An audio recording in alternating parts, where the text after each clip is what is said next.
አፋኝ ለፈነው ሰውና ለብርድ ጥሩ ነው ሲሉ ስለሰማው ዛሬ እንዴት እንደምታዘጋጁ ታሳያችኋለሁ። መጥበሻ ላይ ቂቤ ታቀልጡና ሚጥሚጣ ጨምራችሁ ታማስሉታላችሁ። ሚጥሚጣው እንዳይቃጠል የምድጃችሁን የሙቀት መጠን ዝቅ ማድረግ ይኖርባችኋል።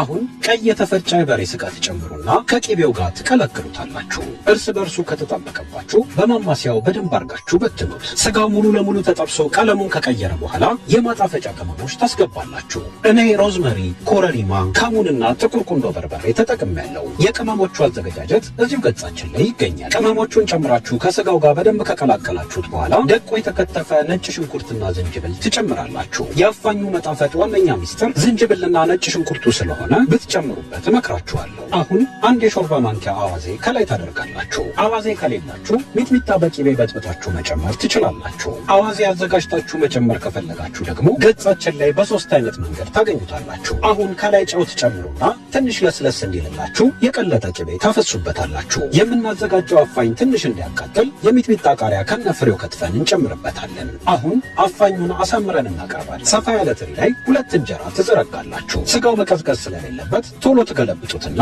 በእንጀራው በደንብ ታፈኑታላችሁ። አፋኙን በጣም መጥበስ ካልፈለጋችሁ በምትፈልጉት ይዘት ጠብሳችሁ ልክ ምስሉ ላይ በምትመለከቱት መሰረት ማቅረብ ትችላላችሁ። አፋኝ እንግዲህ እንዲህ ነው የሚዘጋጀው። ሁላችሁም በየቤታችሁ እንደምትሞክሩት ተስፋ እናደርጋለን። ሌላ የምትፈልጉት የምግብ አይነት ካለ አስተያየት መጻፊያው ላይ ጻፉልን። እናመሰግናለን።